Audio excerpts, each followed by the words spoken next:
They didn't yell, didn't argue. They just handed me a tray and said, "Can you bring this to the kitchen?" It was the kind of quiet dismissal you couldn't fight without looking petty. Polite on the surface, surgical in execution. The tray was heavy. White china bowls, steam rising gently, but not heavier than the silence that followed. No one looked at me. They'd already moved on to the next point in the agenda. I walked out of the room as if it had been my idea. The dining hall in the Hartley estate had been repurposed to mimic warmth. Soft gold lighting, antique oak table, floral centerpieces, but it still smelled like boardroom politics, leather and power and money, the kind of money that smiles while slicing your throat with sterling silver cutlery. I had arrived from Boston that morning, half hoping this would be a normal dinner. But normal was a myth in this house. As I stepped into the hallway, the murmur of voices dimmed behind the door. I paused, balancing the tray with both hands, and caught a sliver of conversation from the half-open French doors. The restructuring needs to happen before Q2. Otherwise, the dilution's pointless. Ethan's voice, arrogant and smooth, like a used car salesman in a $1,000 suit. "We need to push out the fringe votes," he added. "Legacy shareholders are too sentimental." Barbara's voice followed, cooler. "Camille won't oppose it. She never has." There was a snort, probably from Ethan. "Camille doesn't even know what's happening. She's still playing social worker in Boston." I could feel the blood rising in my throat, bitter and slow. Fringe vote. That's what I was to them. I moved to the kitchen like a ghost, invisible in my own home. Staff bustled around, plating the next course, too busy to notice me. Or perhaps used to not seeing me. I set the tray down, ignoring the ache in my fingers, and leaned back against the counter. The hum of the dishwasher felt louder than my thoughts. I had flown in wearing a smile and carrying a bottle of wine I knew Barbara would never open. I'd walked in offering olive branches, and they'd handed me a tray. Meredith had watched it all. Seated to my left, she had barely touched her plate. Her eyes, sharp beneath soft lashes, had flicked from Ethan to Barbara to me, measuring. When I stood to leave, she didn't stop me. She just reached under her napkin and slid something into the fold of mine. Now, I unfolded it. A cream-colored linen square folded in half. Inside, a single line of cursive ink. "Check your inbox at midnight." That was Meredith. Elegant, deliberate, always playing the long game. She had never raised her voice, but she'd survived 3 takeovers, 1 divorce, and a tax investigation without a single stain. If she was reaching out now, it meant war was coming. And maybe it meant she thought I could fight. I lingered in the kitchen longer than necessary. The staff rotated out. Plates changed. Desserts came in. I stayed by the doorway, watching shadows flicker across the polished floors. The glass doors of the dining room framed them perfectly. Ethan gesturing with his fork, Barbara's pursed lips, the way the others leaned in when Julian's name was mentioned. Even absent, he made them uncomfortable. Good. When I stepped back through the doorway to collect dessert plates, Barbara gave me a pleasant nod, as though I were a waitress. Ethan didn't look up. Meredith met my gaze just once, and that was enough. Her expression wasn't pity. It was precision. The kind of look you give someone when they're holding a detonator and don't know it yet.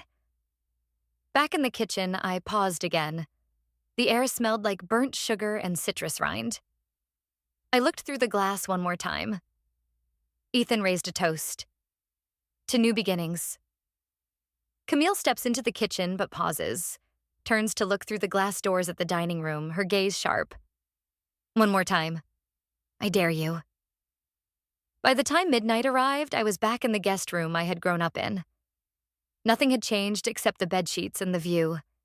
The paintings were still crooked. The closet still smelled like cedar. This room had once held my dreams. Now it held my doubts. I sat at the desk, the email from Meredith glowing faintly on the screen. No subject line, no body, just an attachment. I opened it. The scanned document flickered open, page by page, legal font, fine print, dry language, and then, halfway down, Hartley Holdings, hidden merger clause. Whitmore Partnership. I stopped breathing. The Whitmore Partnership was Ethan's most aggressive acquisition target in the last 5 years. A competitor in name, but often in bed with the Hartleys when it came to stock games. The merger was never public, never voted on, never disclosed. This clause, if it was real, it would expose stock dilution, backdoor takeovers, and, most important, it would prove I had been right to suspect what Julian had hinted at months ago. They weren't just trying to sideline me. They were trying to erase me. At midnight, Camille opens the email from Meredith. It's a scanned document. Title, Hartley Holdings, Hidden Merger Clause, Whitmore Partnership. If you're going to stab me in the back, at least don't use my family name while doing it. The words echoed in my head as I sat cross-legged on the rug of my loft. Papers and files fanned around me like a crime scene. The city outside was still waking up. Buses coughing to life, birds cutting through fog, the bakery downstairs firing ovens. But inside, my world was wide awake. And sharper than ever. I had been up since 4 a.m., every light in the apartment blazing. Julian brought me black coffee and said nothing. He didn't need to. The look in my eyes said everything. The knife was no longer in my back. I'd pulled it out and laid it on the table. The document Meredith sent sat at the center of my screen. I had already read it 8 times. The phrasing was exacting, the kind only someone buried deep inside Miramar's legal infrastructure could draft. Clause 4.2b, buried inside an unrelated subsidiary merger, clearly stated that Whitmore would inherit Class B voting rights, diluting all minority shareholders, including me. My name had not been mentioned, but my legacy was everywhere. I remembered what my father once told me at 15 after I had come home crying from a school debate. Names don't protect you, Camille. Only positions do. At the time, I didn't understand. Now I did. Fully. Clause 4.2b, I muttered. Julian looked up from his laptop across the table. It's airtight, but not untraceable. He was already 2 steps ahead. Of course he was. Julian didn't just play chess. He wrote the rules. Calm, precise, and infuriatingly right, even when he didn't say a word for an hour. We always suspected Ethan was using third-party deals to shift voting power, he said. We just didn't expect Whitmore to be that third party. I nodded. Time to accelerate the fallback. He paused. You sure? I stared at the document. I'm done being erased. Julian closed his laptop with a soft click.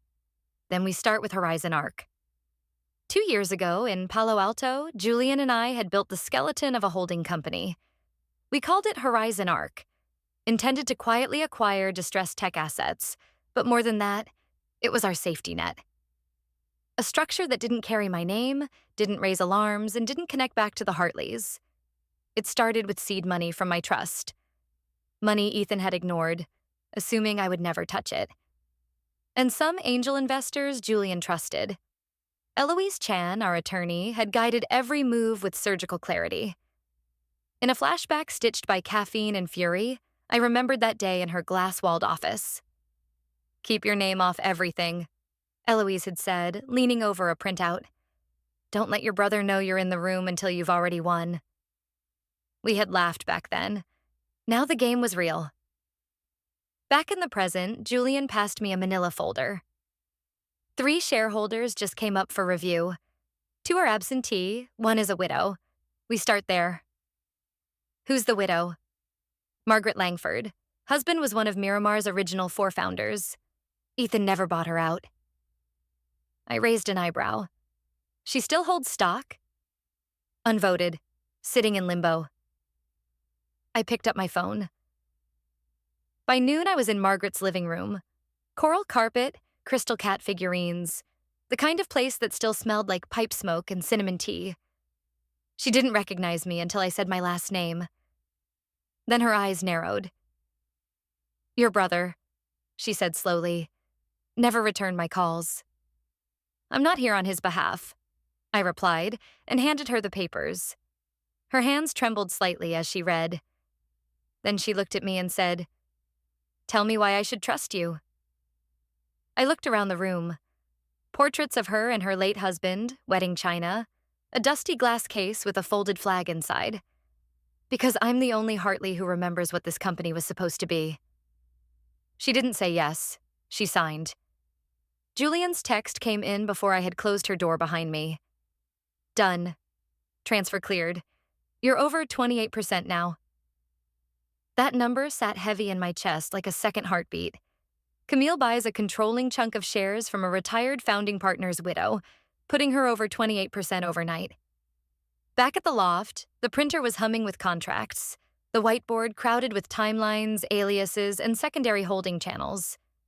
Julian sat on the edge of the couch, scrolling through wire confirmations.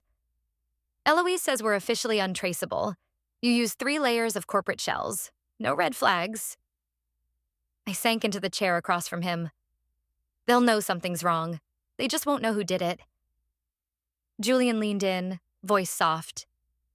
Camille, listen to me. I looked up. You now own more of Miramar than Ethan ever will. They called a vote to erase me. I RSVP'd with a signed acquisition order. By the time I stepped through the carved walnut doors of the Hartley boardroom, every eye was already on me. The room hadn't changed since I was 12. Same oil portrait of my father glowering above the fireplace. Same vaulted ceiling that always made voices echo like a cathedral.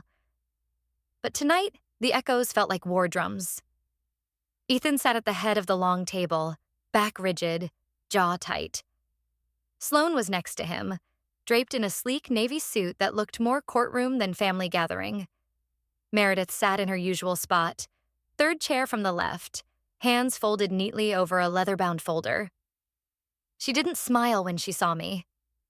Just nodded once, like a general acknowledging the arrival of backup. Eloise walked in behind me, her heels sharp against the tile, briefcase in hand. She looked every inch the attorney she was. Unapologetic, composed, and entirely immune to the performance unraveling before us. Ah, Ethan said with thin politeness. You made it. I wouldn't miss it, I replied, removing my coat slowly. Especially when the agenda includes giving away what's not yours. Sloane rolled her eyes. Let's not turn this into a dramatization. I turned to her, tilting my head slightly. If you're worried about drama, you probably should have advised your client to avoid backdoor mergers with shadow clauses. Her jaw clenched. The meeting commenced with Ethan launching into a practiced monologue about Miramar's strategic evolution and vertical integration through Whitmore. Every sentence was wrapped in corporate camouflage, but the truth was simple. He wanted control, and I was in the way. The board will vote tonight, Ethan concluded, in accordance with Clause 6.1 and with all present parties. Actually, I interrupted, that's no longer accurate. He stopped mid-sentence. Excuse me? I laid a single sheet of paper on the table, sliding it across. Eloise followed with a thicker packet, placing it gently in front of Ethan. This is a verified ownership report, I said. As of noon today, I hold 28.3% of Miramar voting shares. Silence. Barbara shifted uncomfortably at the far end of the table. Sloane reached for the papers but was beaten by Ethan, who skimmed the first page, his eyes narrowing. This is fabricated, he said. Eloise leaned in, voice precise. The report was generated by Blackwell Forensics, the same firm Miramar has used for 10 years. The acquisitions are clean, registered, and entirely legal. Additionally, she produced a second envelope. This is an injunction filed with the Connecticut Superior Court, halting any transfer of ownership until further review. Effective immediately. Ethan stood. This is absurd. I didn't flinch. It's due diligence. Meredith cleared her throat. The room turned toward her as she opened her leather folder and pulled out a single yellowed document. This is the original Hartley Charter, she said, signed by my brother, your father, 36 years ago. It grants the founder, or in his absence, the founding family's designated proxy, veto power over any merger involving more than 20% share dilution. Ethan scoffed. That clause was removed. Incorrect, Meredith replied, her voice ice cold. It was discussed, never ratified, which means, she turned to me, I can block this vote. Sloane pushed to speak, but I was already handing her a third file. Before you protest conflict of interest, you might want to review the Whitmore legal logs. You've been billing both sides of this deal for 6 months.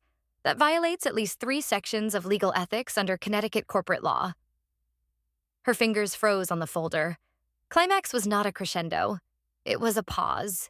A beat where Ethan looked at his carefully arranged empire and realized it was crumbling. I let my gaze drift up to the portrait of my father, where his painted eyes stared out with that familiar blend of pride and warning. For a moment, I remembered the last thing he ever said to me. Don't wait for them to let you lead. Just lead. I spoke to the painting, but let the words fill the room. I came back to protect what you built, because no one else would. The silence that followed felt like gravity collapsing. Then Ethan burst forward, hands splayed. You can't be serious. You think they'll follow you? I met his gaze and spoke without blinking. They already have. They weren't done playing dirty. That was their first mistake. By Sunday morning, my name was on every business blog that had once ignored me. The headlines weren't flattering. Founder's daughter seizes control, sparks market turmoil. Is nepotism destroying Miramar's future? Camille Hartley, silent stakeholder or silent assassin? And in each one, the phrasing was just skewed enough to plant doubt, but vague enough to avoid lawsuits. Sloane knew how to weaponize insinuation like most people used oxygen. Julian stood over the kitchen island, phone in hand, scrolling with growing disgust. They're linking your move to insider information and breach of fiduciary duty. It's baseless, but the optics are effective. I finished. I didn't need him to tell me what was happening. I recognized Ethan's fingerprints all over this campaign. Misdirection, then mischaracterization. Hit me in public before I could speak privately. Confused the audience, and by the time I clarified, no one would care. It was the kind of strategy that required money, media connections, and the absence of shame. Ethan had all 3. An alert pinged on my phone. Eloise. Meet me at Redmond and Chase. Now they filed something. It's worse than we thought. We arrived 20 minutes later, stepping into a glass and steel lobby where even the air smelled expensive. The receptionist waved us through. Eloise was already waiting in a side conference room, a thin manila folder in front of her. She didn't stand. Her expression was the legal equivalent of DEFCON 2. They filed a complaint with the Delaware Chancery Court late last night, she said, sliding the folder across to me. Claiming your recent acquisition violates a revised clause in the company charter. I scanned the document. The clause in question didn't exist in the original charter.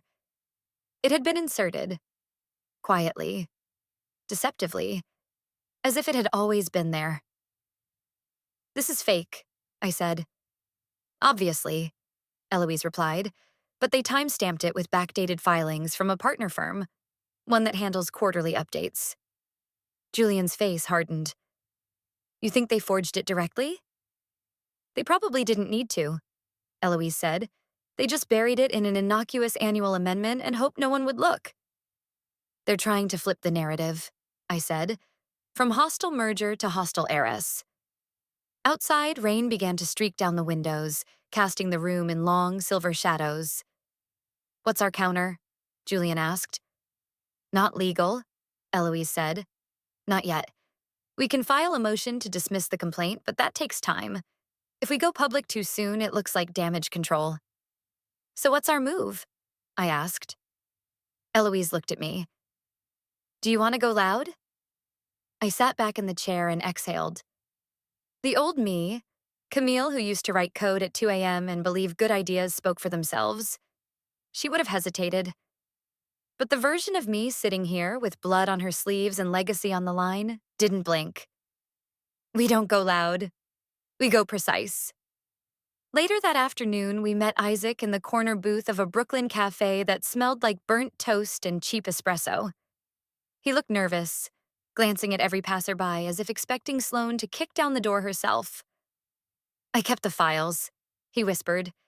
"Didn't know when I'd need them, but you were the only one who listened when I tried to tell HR what was happening." He pulled a flash drive from his jacket pocket, wrapped in foil like it was radioactive. "These are the original audit reports," he said. "Before they were cleaned, they buried over $9 million in consulting fees and masked it as R&D investment. Most of it funneled through Whitmore. It's all here." I took the drive. "You could lose your career over this," I said. He smiled without humor. "I already did." That night, back at the loft, Julian paced while I sifted through the files on a locked laptop. The data matched, line by line. Their entire narrative was a house of cards, one gust from collapse. "We should leak it," he said. "Let the court of public opinion bury them before Monday." But I shook my head. "Not yet." Julian stopped pacing. "Why?" "Because if we play every card now, they'll prepare for the next hand. I want them to feel safe again. Let them walk into the shareholder meeting thinking they've won." He looked at me, uncertain. "And if they double down?" "Then we bury them in proof." It was nearly midnight when I walked into the hallway outside Redmond and Chase. I had called ahead, requesting to speak with Sloane in person. She agreed, no doubt expecting a plea. Or fear. Instead, I dropped a single envelope on the polished conference table and leaned in. "You brought knives to a chessboard. Bold."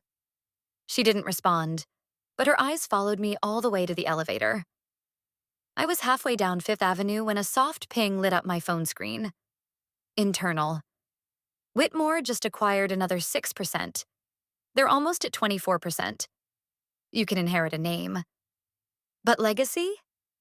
Legacy must be earned." The Miramar headquarters towered over Midtown like it always had. Glass and steel defying gravity. Legacy pretending to be invincible. But inside the 18th floor conference room that Sunday afternoon, invincibility had a ticking clock. Camille entered in silence. The heavy doors closed behind her like a final seal. Around the table, nearly 40 shareholders sat in patient discontent, many of them older men in tailored suits, some fidgeting with cufflinks or scrolling phones. They weren't used to being summoned, especially not by the girl they once ignored. Julian sat quietly near the back, close enough for comfort, far enough for optics. "I won't be staying," Julian said quietly, eyes fixed on the skyline.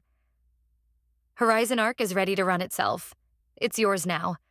But I think you don't need it anymore." Camille turned to him. "You're walking away?" "I'm stepping back," he corrected, "so you can be seen without my shadow. This was never my fight. It was always yours." A beat passed. "Thank you," she said. It carried the weight of every sleepless night, every chess move, every silent nod between them. Julian squeezed her shoulder once, then walked back inside. Camille stayed. A breeze swept her hair loose, carrying with it the echoes of years gone. Of coding at night while Ethan restructured behind closed doors. Of her mother's silence. Of Meredith's voice telling her what was once stolen could be reclaimed. Not for revenge, but for purpose. Inside, the press had begun setting up cameras. A Miramar logo flickered behind the makeshift podium. She walked in, slow but certain. When she spoke, her voice was calm, but every word struck like the toll of a bell. "This company was built on brilliance," she began, "but also on betrayal. Today we turn that page, not by erasing history, but by choosing not to repeat it." She glanced at Meredith, who gave the faintest nod. "I am not here to play kingmaker or queenpin," Camille continued. "I'm here to build. Not with smoke and mirrors, but with transparency and courage, and the quiet power of people you never see coming." Whispers rippled through the room as cameras clicked. She raised her hand toward the mid-level managers standing at the edge of the crowd. "I want to announce our new Chief Innovation Officer, Nadine Alvarez." There was a pause, a murmur of surprise. Nadine, stunned, stepped forward. A once sidelined department head with a sharp mind and a budget Ethan had butchered. Her eyes filled with disbelief. "You're giving it to me?" Camille smiled. "You earned it. They just didn't want to see it." Applause. Real, uncoerced. Even Meredith joined in. Across the room, Barbara Hartley approached, heels soft against marble, posture regal but hesitant. When she reached Camille, she didn't hug her, didn't whisper apologies cloaked in excuses. She simply said, "I owe you more than an apology." Camille nodded. It was enough. After the speeches, after the cameras, after the final clinks of crystal glasses, Camille returned to the rooftop. Alone. She needed no witness for this part.